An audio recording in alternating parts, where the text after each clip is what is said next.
In a village at night, a man sits still as others paint his face and lift a towering mask over his head.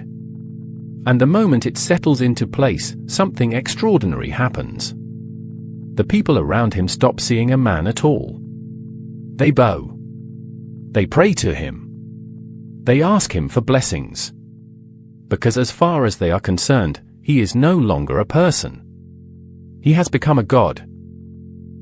And this is the secret that makes India's mask so different from almost anywhere else on Earth. In much of the world, you put on a mask to hide who you are, to disguise yourself. But across India, a sacred mask does the exact opposite. You don't wear it to vanish. You wear it to transform, to let something far greater than you come through. Once the sacred face is on, the performer isn't acting like the deity. For the community, he becomes it. The god, the demon, the ancestor, the spirit, it arrives, and it looks out through his eyes. The mask is not a costume. It's a doorway. And India has built these doorways in dozens of dazzling, living forms. Let me show you a few. We begin in the far south, in Kerala, with one of the most breathtaking rituals on the planet, Theyyam. Here, a performer's face is painted into a stunning, intricate mask of color, crowned with an enormous headdress, sometimes ringed with fire. And through the night, he becomes a living god. And here's the part that stops you cold. During the ritual, ordinary villagers, even the powerful and highborn, come forward to bow before this transformed figure and beg for his blessing. For those hours, the social order of the everyday world is turned upside down, and the divine speaks through a human vessel. That is the power of the mask. Now travel to the east, to Purulia, and the ground itself seems to shake. This is Chhau, a thundering martial dance drama, where masked performers leap, spin, and battle to tell the great epics. The Purulia masks are huge and ferocious, vivid faces of gods and demons, the warrior goddess, the buffalo demon, locked in cosmic combat, danced with astonishing athletic power. And Chhau isn't just one thing. In nearby Seraikela, the masks turn quiet and serene, smaller, gentler faces, full of subtle emotion. Same idea, utterly different soul. From roaring gods to whispering ones, all carried on a carved and painted face. It's no wonder the world recognizes Chhau as a treasure of living human heritage. Now climb north, high into the Himalayas, into the courtyards of ancient Buddhist monasteries. Here, at great festivals, monks perform the sacred mask dance called Cham. They wear vivid masks of wrathful protected deities, of skeletons, of fierce guardians, dancing slowly and deliberately to drive away evil, and to teach, in movement, the deepest truths of their faith. A quick pause. If stories like this one fascinate you, take a second to subscribe. It's free, and it helps more of these forgotten histories reach the people who'd love them. A like tells the algorithm this was worth your time, and if you know a part of this story I didn't tell, share it in the comments. Now, back to it.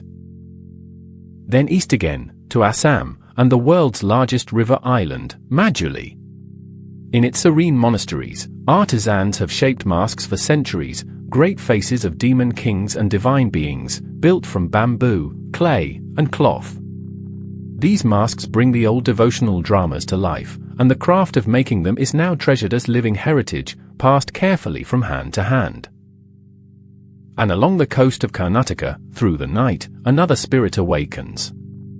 In the ritual of Bhuta Kola, a performer in glowing makeup and heavy ornaments becomes a Bhuta, a guardian spirit of the land. And in that state, the spirit speaks, listens to the village's troubles, and even settles disputes. The mask doesn't just represent the divine here. It gives it a voice. And behind every one of these transformations stands a quieter kind of magic, the makers. Across India, specialist families carve and mold these faces from wood, bamboo, clay, cloth, and metal, colored with natural pigment. Often the making itself is sacred, blessed before the mask is ever worn. Skills handed down through generations, so that the gods will always have a face to return to. Different gods. Different languages. Different faiths, thousands of kilometers apart. And yet, again and again, the very same astonishing idea. Put on the sacred face, and the person dissolves. The dancer, the monk, the villager, gone. And in their place stands something older and greater, looking back at you through carved and painted eyes. So the next time you see one of these masks, fierce or serene, painted or carved, in a museum case or blazing in firelight, remember what you're really looking at. Not a decoration. Not a disguise. But a doorway that a whole community once stepped through, to stand face to face with the divine. A tool for the most daring act imaginable, letting a human being, just for one night, become a god. That is the living genius of India's masks. They don't hide the human face. They transform it into something the rest of us can kneel before and wonder at. And as long as the drums still sound and the lamps still burn, somewhere tonight, a person is putting on a face of wooden paint and quietly becoming a god. From cooling courtyards, to towers carved like mountains, to faces that turn men into gods, this land has always found extraordinary ways to hold the sacred. Thank you for traveling through these untold corners of India with me. If these stories move you, stay close. There are so many more still waiting to be told. See you in the next one.